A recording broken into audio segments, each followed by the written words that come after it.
ناظرین، گزشتہ قسط میں یہ بات بالکل کھل کر واضح ہو چکی کہ جس آگ کا ذکر آج سے 14 صدیاں قبل محمد رسول اللہ علیہ السلام نے کیا تھا وہ آگ خام تیل ہے، اور جو کچھ اس کے بارے میں کہا تھا وہ آج پوری دنیا کے انسان ہوتا ہوا دیکھ رہے ہیں۔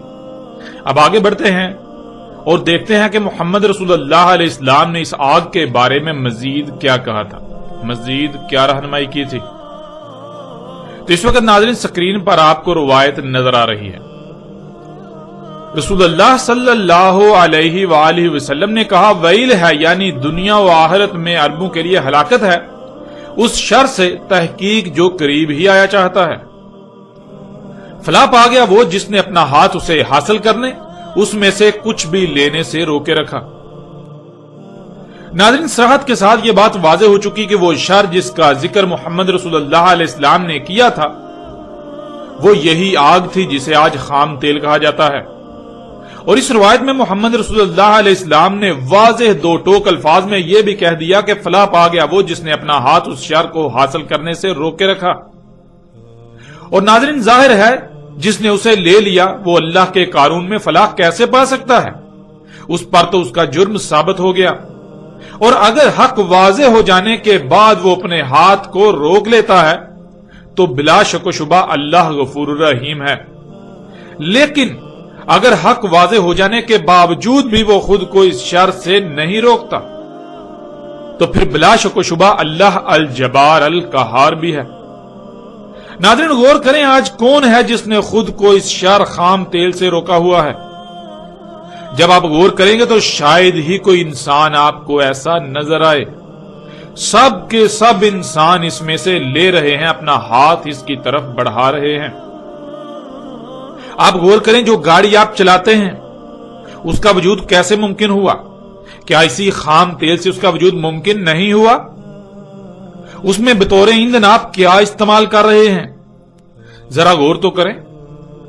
پھر آج آپ اس بات میں بھی غور کریں کہ آج آپ جو کچھ بھی ضروریات کے نام پر آسائشیں، سہولتیں اور آسانیاں وغیرہ استعمال کر رہے ہیں، آسائشیں، سہولتیں اور آسانیاں وغیرہ اخذ کر رہے ہیں، جو اشیاء بھی آپ استعمال کر رہے ہیں، اپنی ضروریات کو پورا کرنے کے لیے جن جن اشیاء پر انحصار کر رہے ہیں، جو کہ تمام کی تمام غیر فطری مصنوعی اشیاء ہیں، وہ کس سے وجود میں آئیں؟ ان کا وجود کیسے ممکن ہوا؟ وہ کس سے خلق ہوئیں؟ کس سے بنائی گئیں؟ سکرین پر ان اشیاء کی تصاویر بھی آپ اپنی آنکھوں سے دیکھ رہے ہیں۔ ناظرین، آپ غور کریں یہ تمام کی تمام اشیاء کس سے وجود میں آئیں؟ جب آپ غور کریں گے تو آپ کو بالکل واضح یہ جواب ملے گا، یہ بات آپ کے سامنے آئے گی کہ یہ تمام کی تمام اشیاء یا تو براہ راست اسی آگ خام تیل سے وجود میں آئیں، یا پھر ان میں اسی آگ خام تیل کا بنیادی کردار ہے۔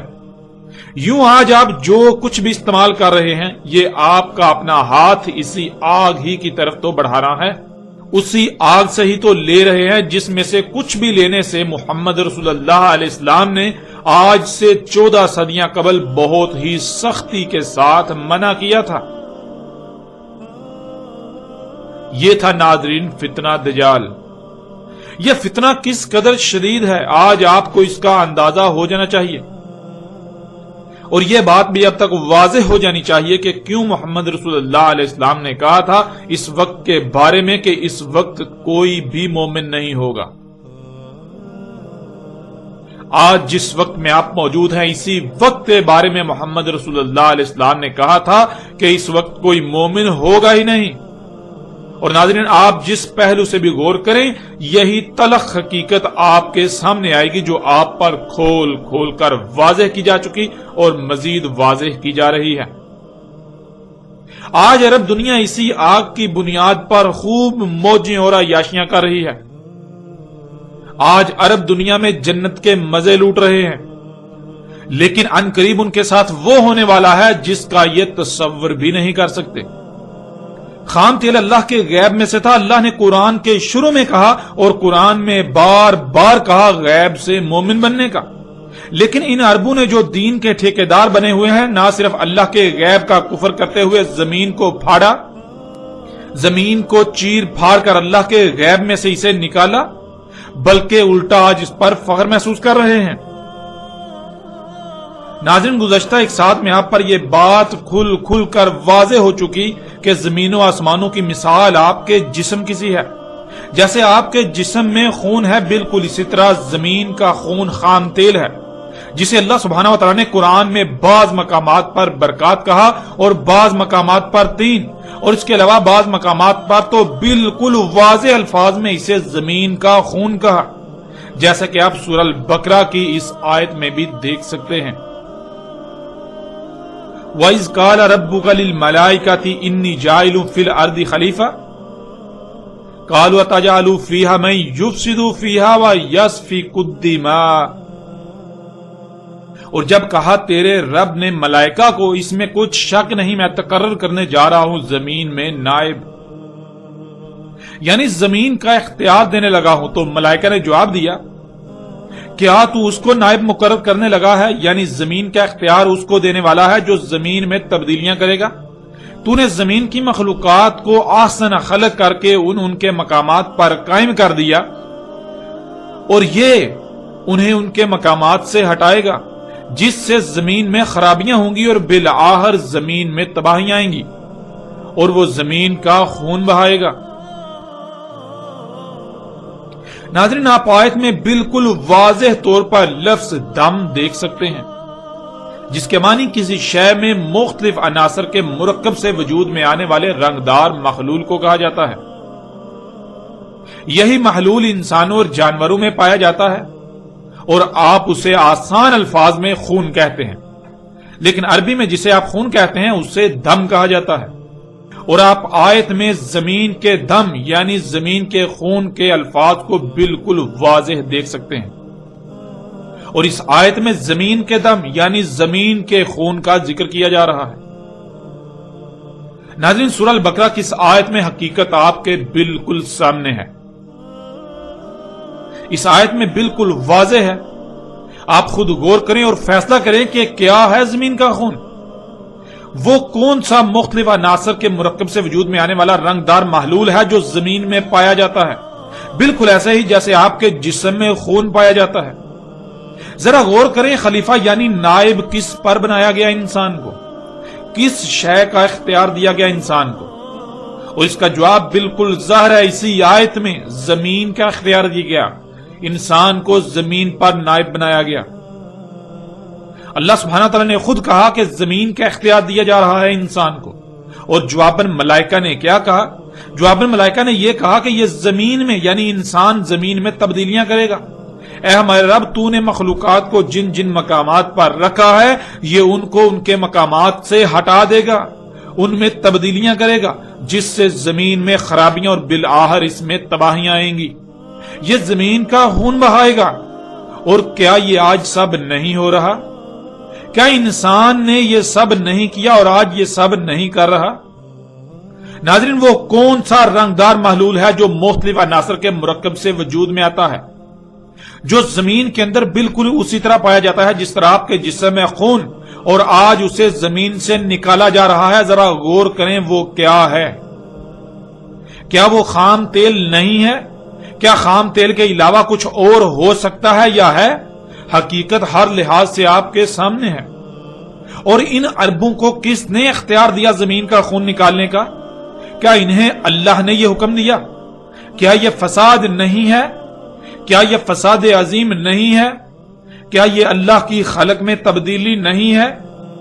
قرآن میں بار بار اللہ سبحانہ وتعالی نے اپنی خلق میں تبدیلی کرنے والوں کو بدترین مشرک قرار دیا، انہیں مفسدون فی الارض قرار دیا، انہیں اللہ کے مجرم قرار دیا۔ تو کیا زمین کو چیر پھاڑ کر زمین کا خون نکالنا جو کہ اللہ کے غیب میں سے تھا، یہ اللہ کی خلق میں تبدیلی نہیں ہے؟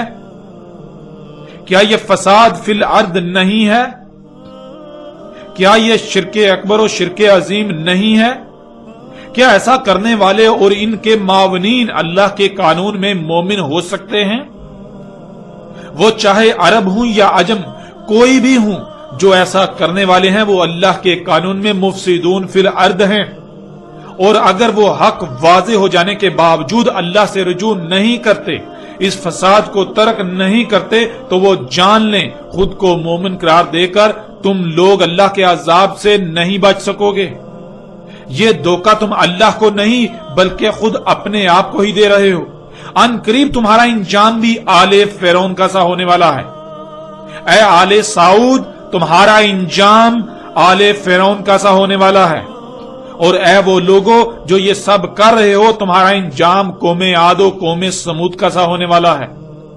ناظرین، حقیقت ہر لحاظ سے آپ کے سامنے ہے۔ یہی وہ شر تھا جس سے عربوں کے لیے دنیا و آخرت میں ہلاکت تھی، اور وہی فلاح پائے گا جو اپنے ہاتھ کو اس شر کے حصول سے روکے رکھے گا۔ بلا شک و شبہ اس شر سے اپنے ہاتھ کو روکے رکھنے سے دنیا میں زندہ رہنا جہنم بن جائے گا، لیکن یہ فیصلہ آپ کو کرنا ہے کہ کیا دنیا میں اس چھوٹی موٹی آزمائشوں کا سامنا کر کے آخرت میں جہنم کے عذاب عظیم سے بچنا ہے، یا پھر آج دنیا میں اس شر کو حاصل کر کے جنت کے مزے لوٹ کر آخرت میں ہمیشہ کی ہلاکت کا سودا کرنا ہے۔ یہ فیصلہ آپ کے اپنے ہاتھ میں ہے، اور یہ فیصلہ آپ کو خود کرنا ہے۔ اور یہ بھی جان لیں ویسے بھی اب وقت بالکل ختم ہو چکا۔ جو موجیں آپ نے لوٹنی تھیں وہ موجیں آپ لوٹ چکے۔ اگر آج آپ اللہ سے رجوع کر لیتے ہیں تو دنیا و آخرت میں شدید خسارے سے بچا لیے جائیں گے، ورنہ عذاب عظیم تو آپ کے سر پر آ کھڑا ہے۔ اب ناظرین غور کریں، کیا آپ اس شر سے نہیں لے رہے، یا پھر آپ نے اپنے ہاتھ کو اس شر میں سے کچھ بھی لینے سے روکا ہوا ہے؟ حقیقت ہر لحاظ سے آپ کے سامنے ہے۔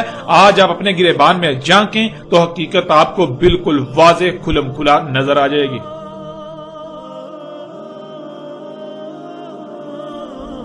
اب بڑھتے ہیں آگے اور دیکھتے ہیں کہ اس آگ کے نکالے جانے کے مقامات کے بارے میں محمد رسول اللہ علیہ السلام نے آج سے 14 صدیاں قبل کیا کہا تھا۔ آج سے 14 صدیاں قبل اس آگ کے نکالے جانے کے مقامات کے بارے میں کیا رہنمائی کی تھی؟ تو سکرین پر ناظرین آپ کو روایت نظر آ رہی ہے۔ رسول اللہ صلی اللہ علیہ وآلہ وسلم نے کہا، وہ وجوہات جن کی بنا پر اسات یعنی انسانوں پر آخری بڑی عظیم تباہی آئے گی، اس کی پہلی وجوہات میں سے وہ آگ ہے جو مشرق سے نکلے گی، یعنی مشرق سے نکالی جائے گی۔ پھر اگلی روایت، رسول اللہ صلی اللہ علیہ وآلہ وسلم نے کہا، نہیں قائم ہوگی اسات بڑی تباہی کی گڑی یہاں تک کہ آگ نہ نکالی جائے حجاز کی سرزمین سے۔ ناظرین یہاں یہ یاد رکھیں کہ ارض حجاز کو آج سعودی عرب کہا جاتا ہے، یعنی جسے آج سعودی عرب کے نام سے جانا جاتا ہے اسے ارض حجاز کہا جاتا تھا۔ پھر دیکھیں اگلی روایت، رسول اللہ صلی اللہ علیہ وآلہ وسلم نے کہا، ان قریب نکالی جائے گی آگ حضر موت سے یا بحر حضر موت سے قیامت کے یوم سے قبل۔ رسول اللہ صلی اللہ علیہ وآلہ وسلم نے کہا، ان قریب آخری زمانے میں تم پر ہے نکالنا آگ کا حضر موت سے، یعنی ان قریب آخر الزمان، جب زمانے کا آخر ہونے والا ہوگا تم حضر موت سے آگ نکالو گے۔ رسول اللہ صلی اللہ علیہ وآلہ وسلم نے کہا، آگ نکالی جائے گی یمن سے، اس آگ کی طرف انسان ایسے اکٹھے ہوں گے تمہارے اکٹھے کیے جانے کی جگہ جیسے کتے کسی ہڈی پر اکٹھے ہوتے ہیں، یعنی خطہ شام میں دنیا کے لوگ اس آگ پر ایسے اکٹھے ہوں گے جیسے بھوکے کتوں کے سامنے ہڈی پھینکنے سے وہ اس پر اکٹھے ہو جاتے ہیں، اور اسے حاصل کرنے کے لیے ایک دوسرے سے لڑتے چیختے اور داڑتے ہیں۔ بالکل ایسے ہی خطہ شام میں انسان اس آگ کے حصول کے لیے اس کی طرف اکٹھے ہو جائیں گے، اس کے حصول کے لیے کتوں کی طرح آپس میں لڑیں گے، ایک دوسرے کو ماریں گے۔ ناظرین اسی طرح اگلی روایت، رسول اللہ صلی اللہ علیہ وآلہ وسلم نے کہا، نہیں قائم ہوگی اسات حتیٰ کہ نکالی جائے گی ارض حجاز سے آگ۔ ہم پیچھے بھی یہ بات واضح کر چکے اور پھر اس کو واضح کر رہے ہیں کہ ارض حجاز اس خطے کو کہا جاتا تھا جسے آج سعودی عرب کے نام سے جانا پہچانا جاتا ہے، جسے آج سعودی عرب کہا جاتا ہے۔ یعنی رسول اللہ علیہ السلام نے کہا، سعودی عرب سے وہ آگ نکالی جائے گی، سعودی عرب سے وہ آگ نکالو گے تم۔ اب ناظرین ان روایات میں بالکل واضح الفاظ میں موجود ہے کہ رسول اللہ علیہ السلام نے آج سے 14 صدیاں قبل کہا کہ وہ آگ مشرق سے نکالی جائے گی۔ جب محمد رسول اللہ علیہ السلام نے یہ کہا تھا تب وہ یثرب میں موجود تھے۔ آج آپ دنیا کا نقشہ اٹھا کر دیکھیں تو یثرب کے مشرق میں نہ صرف نجد واقع ہے بلکہ اس وقت کا فارس اور موجودہ ایران بھی واقع ہے۔ اس کے علاوہ یمن، الحجاز اور حضرموت یا بحر حضرموت کا ذکر کیا، اور ناظرین کے علاوہ مزید ایسی روایات بھی موجود ہیں جن میں عراق اور شام کا بھی ذکر کیا گیا۔ تو اب سوال یہ پیدا ہوتا ہے کہ یہ آگ جو محمد رسول اللہ علیہ السلام کے وقت ان مقامات میں یعنی الحجاز میں جسے آج سعودی عرب کہا جاتا ہے، یمن میں حضرموت یا بحر حضرموت، فارس یعنی ایران وغیرہ، عراق اور شام، ان تمام مقامات میں زمین کی گہرائیوں میں ٹھنڈی پڑی ہوئی تھی، کیا آج وہ نکالی جا رہی ہے؟ کیا آج انہی مقامات سے وہ آگ نکالی جا رہی ہے جو آگ محمد رسول اللہ علیہ السلام کے وقت ٹھنڈی حالت میں پڑی تھی؟ اور آج جب اس آگ کو نکالا جاتا ہے تو وہ ٹھنڈی ہوتی ہے، پھر اس آگ سے فضا میں، ہوا میں اڑنے والی مخلوقات اڑتی ہیں، وہ آگ بادلوں کی طرح اڑتی ہے۔ اس آگ ہی کی وجہ سے پوری دنیا طرح طرح کی زہریلی گیسوں سے بھر چکی، اس آگ ہی کی وجہ سے یہ دنیا دجال کے فتنے کی لپیٹ میں آ چکی۔ وہ آگ جس آگ کی طرف آج دنیا کے تمام انسان اپنا ہاتھ بڑھا رہے ہیں، اسی میں سے لے رہے ہیں۔ تو آج جب آپ غور کریں تو حقیقت بالکل سامنے ہے۔ آج حقیقت آپ کے سامنے ہے، بالکل آج انہی مقامات سے یہ آگ نکالی جا رہی ہے جن مقامات کا ذکر محمد رسول اللہ علیہ السلام نے آج سے 14 صدیاں قبل کیا تھا۔ لیکن انتہائی تکلیف دہ بات تو یہ ہے کہ آج کوئی بھی ایسا نظر نہیں آتا جسے یہ حقائق نظر آ رہے ہوں، کوئی بھی ایسا ہو جو یہ کہے کہ ہاں واقعتاً اللہ کے رسول محمد رسول اللہ علیہ السلام نے آج سے 14 صدیاں قبل بالکل سچ کہا تھا۔ جو انہوں نے آج سے 14 صدیاں قبل کہا آج بالکل عین اسی طرح پوری دنیا کے انسانوں کے سامنے ہو رہا ہے۔ کوئی ایک بھی ایسا نہیں ہے کہ جو ان حقائق کو دنیا کے سامنے رکھے، جو دنیا پر یہ واضح کرے کہ دیکھو محمد اللہ کے رسول تھے، دیکھو کیسے انہوں نے آج سے 14 صدیاں قبل آج کے حوالے سے کھول کھول کر وضاحت کر دی تھی، حیران کن الفاظ استعمال کیے تھے، وہ بتا دیا جو آج ہو رہا ہے، بجائے اس کے کہ آج دنیا پر یہ حقائق واضح کیے جائیں بلکہ الٹا محمد علیہ السلام کو جھوٹا ثابت کیا جاتا ہے۔ ایسی ایسی دیو مالائی کہانیاں محمد علیہ السلام سے منسوب کی جاتی ہیں جو محمد علیہ السلام کو الٹا جھوٹا ثابت کرتی ہیں، جو محمد علیہ السلام کو دنیا کی نظروں میں بدنام کرتی ہیں، دنیا کی نظروں میں گراتی ہیں۔ آج ایسی ایسی دیو مالائی کہانیاں دنیا کو سنائی جا رہی ہیں جن کا حقیقت سے کوئی تعلق ہی نہیں ہے، اور جو حقیقت ہے جو پوری دنیا کے سامنے ہے، آج ہر کوئی اس حقیقت سے اپنی آنکھیں چرا رہا ہے، اپنی آنکھیں بند کیے ہوئے ہے۔ وہ طبقہ جو دین کا ٹھیکیدار بنا ہوا ہے ان کی بھی آنکھیں بند ہو چکی ہیں، وہ بھی اندھے ہو چکے ہیں، ان کو بھی یہ حقائق نظر نہیں آ رہے۔ ایک طرف وہ کہتے ہیں کہ آج سے 14 صدیاں قبل محمد رسول اللہ علیہ السلام نے مستقبل کے حوالے سے ہر فتنے کا ذکر کر دیا تھا، ہر چھوٹے سے چھوٹے فتنے کا بھی ذکر کر دیا تھا۔ محمد علیہ السلام نے اپنی بعثت سے لے کر ساتھ کے قیامت تک تمام کے تمام فتنوں کا ذکر کر دیا تھا، خواہ وہ کوئی چھوٹے سے چھوٹا یا بڑے سے بڑا ہو۔ تو غور کریں، کیا آج جس وقت میں آپ رہ رہے ہیں کیا یہ محمد علیہ السلام کے وقت مستقبل نہیں تھا؟ کیا آج کا وقت اس وقت مستقبل نہیں تھا؟ اور کیا آج کے وقت میں محمد علیہ السلام نے کوئی رہنمائی نہیں کی تھی؟ اگر کی تھی تو کہاں گئی؟ آج جو کچھ دنیا میں ہو رہا ہے کیا اس کے بارے میں محمد علیہ السلام نے کچھ بھی نہیں کہا تھا؟ ذرا غور تو کریں۔ اے دین کے ٹھیکیداروں، اپنی آنکھیں کھولو اس سے پہلے کہ دیر ہو جائے، اس سے پہلے کہ وہ وقت آ جائے جب تمہارے پاس سوائے پچھتاوے کے اور کچھ نہ رہے۔ اب ناظرین اس بات کو بھی جان لیں کہ محمد رسول اللہ علیہ السلام نے اس آگ کے نکالے جانے کے بارے میں کیا کہا تھا۔ آج سے 14 صدیاں قبل محمد رسول اللہ علیہ السلام نے جو الفاظ استعمال کیے تھے، حیران کن طور پر آج ایک ایک لفظ اس پر ایسے صادق آتا ہے جیسے آج کوئی اپنی آنکھوں سے دیکھ کر بتا رہا ہو۔ آگے بڑھتے ہیں اگلی روایات کی طرف اور دیکھتے ہیں ان میں رسول اللہ علیہ السلام نے اس آگ کے نکالے جانے کے حوالے سے مزید کیا رہنمائی کی۔ کہ یہ آگ کس طرح زمین کی گہرائیوں سے اور کہاں سے نکالی جائے گی۔ ناظرین، اس وقت اسکرین پر آپ کو روایت نظر آ رہی ہے۔ سب سے پہلے ہم اس روایت میں استعمال ہونے والے الفاظ کو جان لیتے ہیں۔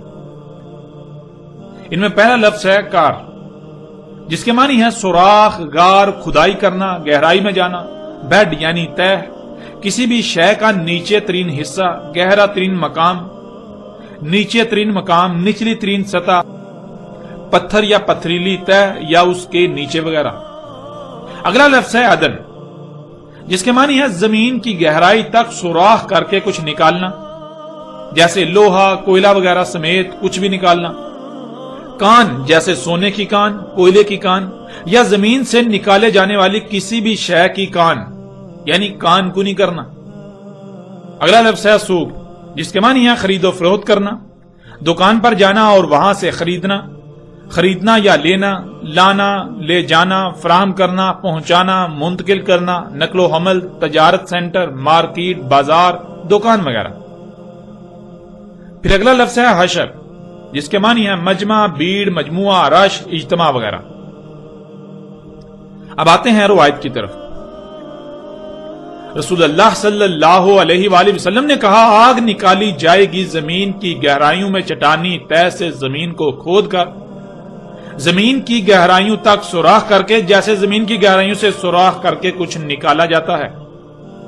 لوگ اس آگ کی خرید و فروخت کریں گے، اس کی تجارت کریں گے، اس آگ کی دکانیں ہوں گی، اس آگ کی مارکیٹیں ہوں گی اور انسان ان کی طرف اکٹھے ہوں گے۔ یعنی جیسے خرید و فروخت کی خاطر بازاروں، مارکیٹوں یا دکانوں وغیرہ پر رش ہوتا ہے، اس طرح لوگ ان آگ کی تجارت گاہوں کی طرف، ان آگ کی دکانوں، مارکیٹوں کی طرف اکٹھے ہوں گے۔ اس آگ کے ذریعے سے نقل و حمل ہوگی، اس آگ کی تجارت ہوگی۔ ناظرین، اس روایت میں آپ محمد رسول اللہ علیہ السلام کے الفاظ کو سن کر چونک گئے ہوں گے کہ آج سے 14 صدیاں قبل جو محمد رسول اللہ علیہ السلام نے کہا تھا، آج بالکل عین اسی طرح اس آگ کو نکالا جا رہا ہے۔ آج بالکل عین اسی طرح اس آگ کو نکالا جا رہا ہے جو اس وقت مذکورہ مقامات میں زمین کی گہرائیوں میں ٹھنڈی حالت میں پڑی تھی۔ یعنی ارض حجاز، سعودی عرب کی سرزمین، نجد کی سرزمین، عراق، ایران، شام، حضر موت، ان سرزمینوں میں زمین کی گہرائیوں میں چٹانی تہ کے اندر ٹھنڈی حالت میں پڑی تھی، اور آج وہاں سے انہی مقامات سے زمین کو پھاڑ کر، زمین کو کھود کر، اس میں گہرائیوں تک سوراخ کر کے، اس کے اندر، زمین کے اندر چٹانی تہ کو پھاڑ کر اس میں سے آگ کو نکالا جا رہا ہے۔ آج جسے آپ خام تیل کہتے ہیں، یہ وہی آگ ہے، اور یہ آگ خام تیل زمین کو پھاڑ کر اس میں اس کی گہرائیوں تک سوراخ کر کے اسی تہ سے نکالا جاتا ہے جو چٹانی تہ ہے۔ گزشتہ ایک ساتھ میں دجال کے موضوع پر بات کرتے ہوئے ہم نے ان روایات کو بھی سامنے رکھا تھا جن میں محمد رسول اللہ علیہ السلام نے کہا تھا کہ زمین کی اس چٹانی تہ کو ایسے پھاڑا جائے گا جیسے کھجور کی شاخیں ہوتی ہیں، جیسے کھجور کی شاخ ہوتی ہے۔ تو غور کریں، کیا عین اسی طرح آج اس آگ کو نہیں نکالا جا رہا؟ ناظرین، غور کریں کہ وہ کون سی آگ ہو سکتی ہے جو نہ صرف آج سے 14 صدیاں قبل بھی موجود تھی اور آج بھی موجود ہے۔ کیا خام تیل کے علاوہ کوئی دوسری آگ آپ کو نظر آ رہی ہے؟ پھر وہ آگ محمد رسول اللہ علیہ السلام کے وقت ٹھنڈی حالت میں پڑی تھی اور آج اسے وہیں سے نکالا جا رہا ہے۔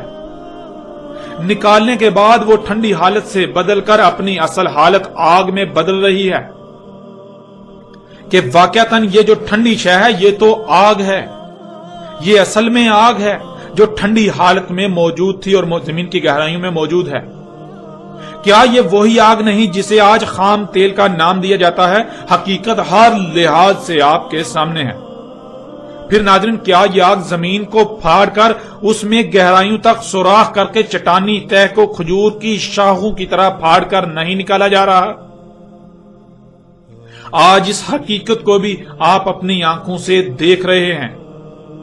سکرین پر آپ اپنی آنکھوں سے ان تصاویر کو بھی دیکھ رہے ہیں جو تصاویر اس آگ کے نکالے جانے والے حقائق کو واضح کر رہی ہیں، اس آگ کے نکالے جانے والے عوامل کی منظر کشی کر رہی ہیں۔ آج آپ اس حقیقت کو کیسے جھٹلا سکتے ہیں یہ وہ حق ہے جو کہ آپ کی آنکھوں کے سامنے ہے، یہ وہ حق ہے جس کا رد دنیا کی کوئی طاقت نہیں کر سکتی۔ یہ وہ دیو مالائی قصے و کہانیاں نہیں ہے جو 14 صدیوں سے آج تک سنائی جا رہی ہیں، وہ کہانیاں جن کا آج تک ایک لفظ بھی سچا ثابت نہ ہو سکا، جنہیں آج تک محمد علیہ السلام سے منسوب کیا جاتا رہا۔ اپنے من پسند تراجم و تفاسیر، اپنے عقائد و نظریات کو تراجم و تفاسیر کی صورت میں پیش کر کے ان کہانیوں کو محمد علیہ السلام سے منسوب کیا جاتا رہا۔ یہ وہ کہانیاں بیان نہیں کی جا رہی، بلکہ یہ تو اٹل حقیقت ہے جو آج پوری دنیا کے سامنے ہے، جس کا رد دنیا کی کوئی طاقت نہیں کر سکتی۔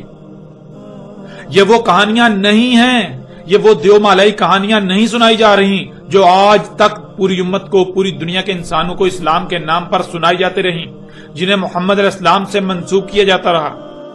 وہ کہانیاں کہ جن کا آج تک ایک لفظ بھی سچا ثابت نہ ہو سکا، اور نہ ہی اس کائنات کے قوانین ان کہانیوں کو تسلیم کرتے ہیں۔ ہم آپ کو مستقبل سے منسوب کر کے ایسی کہانیاں سنا کر داد وصول نہیں کر رہے کہ آج دوسروں سے بڑھ کر مسالے اور تڑکے لگا کر دیو مالائی کہانیاں بنا کر داد بٹور دو۔ کل مستقبل کس نے دیکھا ہے؟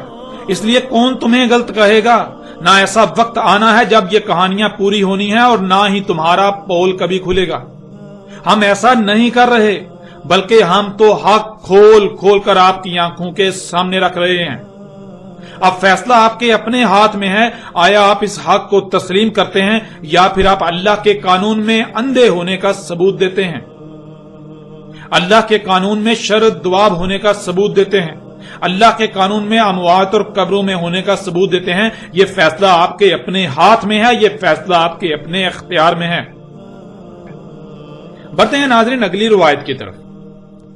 سکرین پر نظر آنے والی روایت میں جو الفاظ استعمال ہوئے ہیں، ان میں سے کچھ الفاظ ایسے ہیں کہ جن کی وضاحت گزشتہ روایت میں ہو چکی۔ باقی الفاظ میں سے ایک لفظ ایسا ہے جس کی وضاحت بہت ضروری ہے، اور وہ ہے لفظ رحل، جس کے معنی ہے ایک جگہ سے دوسری جگہ جانا، سفر کرنا، گھومنا پھرنا، آوارہ گردی کرنا، بھٹکنا، ہجرت کرنا وغیرہ۔ اور رحل کے شروع میں تے کے استعمال سے یہ لفظ ترحل بن جائے گا، جس کے معنی ہے وہ آگ وجہ بنے گی یا اس آگ سے سفر کیا جائے گا، ہجرت کی جائے گی، ایک جگہ سے دوسری جگہ منتقل ہوا جائے گا، اس آگ کی وجہ سے یا اس سے گھوما پھرا جائے گا، آوارہ گردی کی جائے گی، بھٹکا جائے گا۔ رسول اللہ صلی اللہ علیہ وآلہ وسلم نے کہا آگ نکالی جائے گی زمین کی گہرائیوں میں چٹانی تہ سے زمین کو کھود کر، زمین کی گہرائیوں تک سوراخ کر کے، جیسے زمین کی گہرائیوں سے سوراخ کر کے کچھ نکالا جاتا ہے۔ لوگ اس آگ سے سفر کریں گے، ایک جگہ سے دوسری جگہ جائیں گے، ہجرت کریں گے، آوارہ گردی کریں گے، بھٹکیں گے وغیرہ وغیرہ۔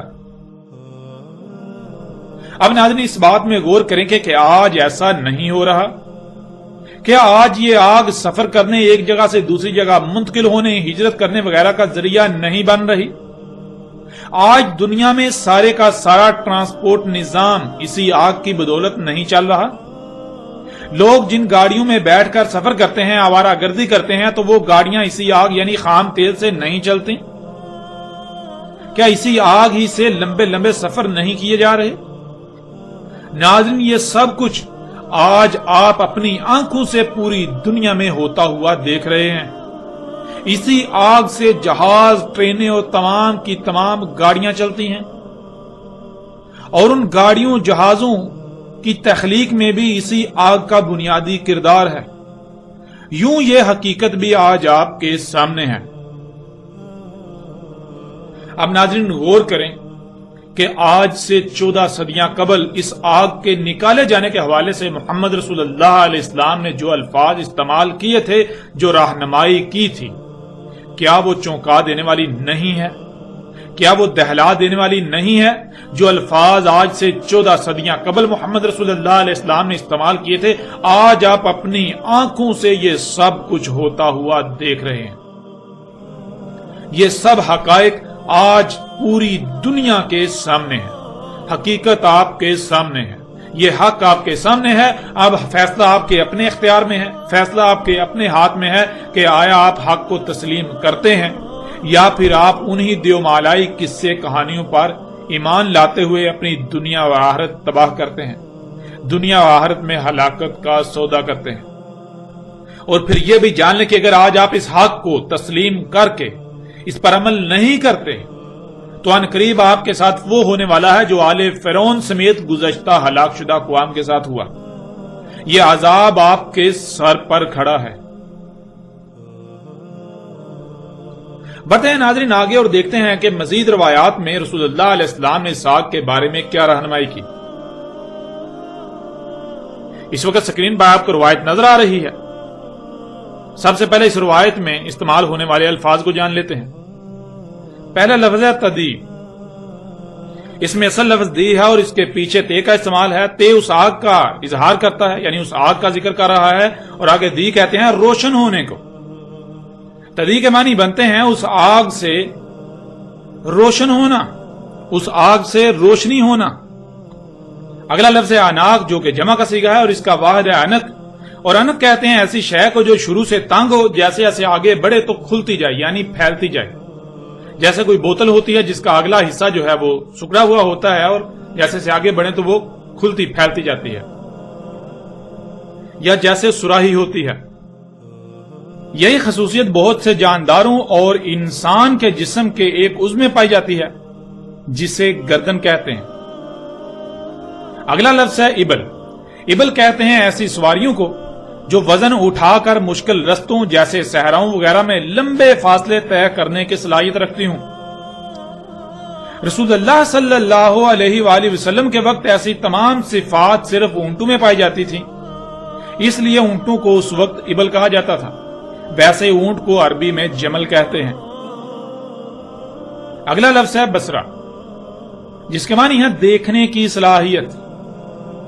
بصر کہتے ہیں دیکھنے کی صلاحیت کو، دیکھنے کو۔ رسول اللہ صلی اللہ علیہ وآلہ وسلم نے کہا نہیں قائم ہوگی ساتھ حتیٰ کہ نکالی جائے گی آگ ارض حجاز سے، حجاز کی زمین سے۔ اس آگ سے روشن ہوں گی اناق الابل، یعنی بوجھ اٹھا کر لمبے فاصلے طے کرنے والی سواریاں روشن کریں گی کہ وہ روشنی جس مقام سے پیدا ہوگی وہاں سے سکڑی ہوگی، لیکن جیسے جیسے آگے بڑھے گی تو پھیلتی جائے گی جیسے سراہی ہوتی ہے۔ دیکھنے سے یعنی اس روشنی سے دیکھنے کی صلاحیت پیدا ہوگی۔ ناظرین آج آپ دیکھ سکتے ہیں کہ ایسی سواریاں وہ ٹرک وغیرہ ہیں جو راتوں کو سفر کرتے ہیں۔ اسی آگ سے وہ رستوں کو سراہی کی طرح روشن کر دیتے ہیں اور دیکھنے کی صلاحیت بڑھ جاتی ہے۔ اس روشنی میں ایسے دیکھا جاتا ہے جیسے دن کی روشنی میں دیکھا جاتا ہے۔ اس کے علاوہ آج موجودہ تمام کی تمام سواریوں میں یہ سب خصوصیات موجود ہیں۔ اور ناظرین بالکل ایسی ہی ایک روایت مستدرک الحاکم میں بھی ہے جس میں یہ الفاظ زائد ہیں۔ رسول اللہ صلی اللہ علیہ وآلہ وسلم نے کہا دیکھیں گے اس کی روشنی میں جیسے دن کی روشنی میں دیکھتے ہیں۔ اب ناظرین سوال یہ پیدا ہوتا ہے کہ کیا یہ سواریاں رات کو بالکل ایسے ہی رستوں کو روشن نہیں کر دیتی جیسے سراہی ہوتی ہے؟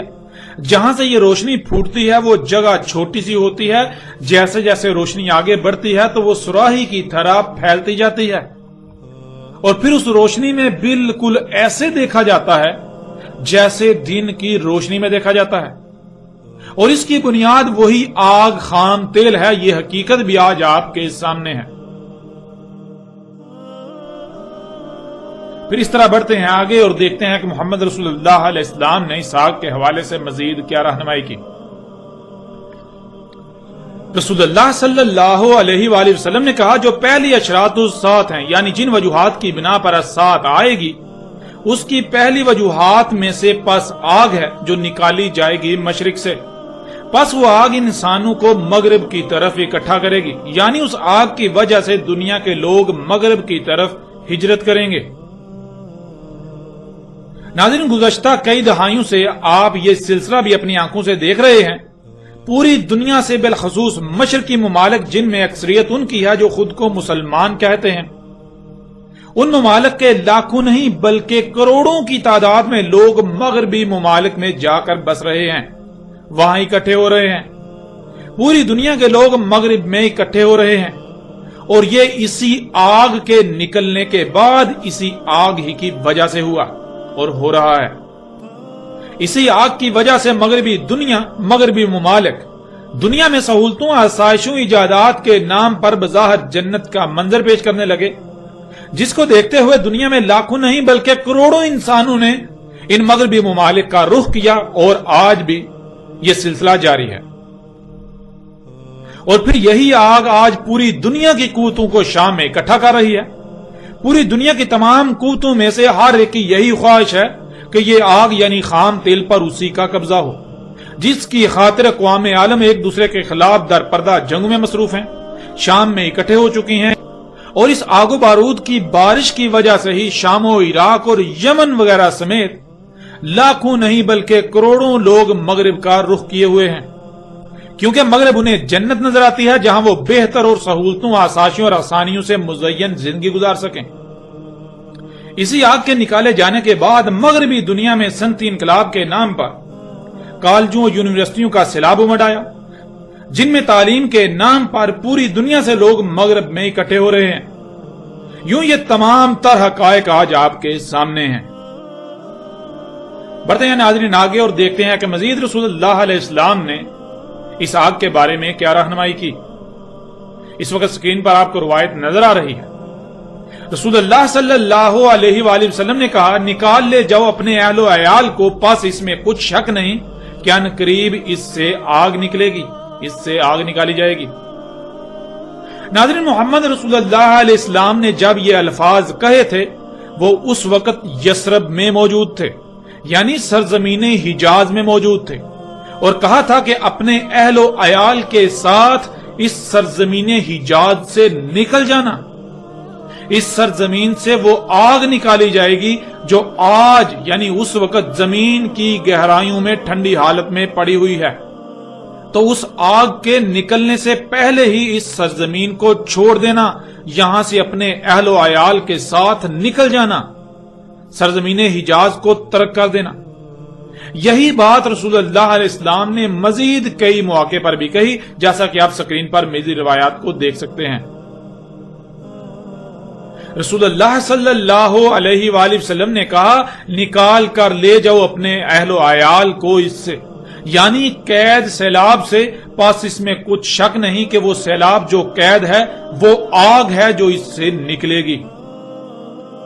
اس روایت میں رسول اللہ علیہ السلام نے بالکل واضح اور دو ٹوک الفاظ میں یہ حکم دیا تھا، یہ کہا تھا کہ تم ایسا کرنا کہ اس سرزمین حجاز سے نکل جانا۔ کیوں؟ کیونکہ یہاں ایک سیلاب قید ہے، اس سے پہلے کہ وہ سیلاب نکلے تم اپنے اہل و عیال کو یہاں سے نکال کر لے جانا، سرزمین حجاز کو چھوڑ دینا، اس سرزمین کو چھوڑ دینا۔ اور وہ سیلاب کیا ہے؟ آگے رسول اللہ علیہ السلام نے اس کی بھی وضاحت کر دی کہ اس میں کچھ شک نہیں کہ وہ سیلاب کیا ہے، وہ سیلاب آگ ہے جو یہاں سے نکالی جائے گی، آگ ہے جو سیلاب کی صورت میں اس زمین میں قید پڑا ہوا ہے، اس زمین کے اندر بند ہے۔ جب یہ آگ نکالی جائے گی تو اس وقت کے مومنوں کو رسول اللہ علیہ السلام نے یہی حکم دیا تھا کہ ہر حال میں اپنے اہل و عیال سمیت اس سرزمین سے نکل جانا۔ رسول اللہ صلی اللہ علیہ وآلہ وسلم یہ کہہ رہے ہیں کہ اس سے نکال لو اپنے اہل و عیال کو، یعنی حجاز کی سرزمین سے نکال لو اپنے اہل و عیال کو، کیونکہ یہاں ایک سیلاب قید ہے، ایک سیلاب بند ہے، اور وہ سیلاب آگ ہے جو نکالی جائے گی، جو نکلے گی، جو آج ٹھنڈی حالت میں پڑی ہے، اس آگ کے نکلنے سے پہلے ہی یہاں سے نکل جانا۔ لیکن ناظرین آج کہا جاتا ہے کہ روئے زمین پر مدینہ صرف ایک ہی بستی ہے، اور وہ حجاز میں یثرب نامی بستی۔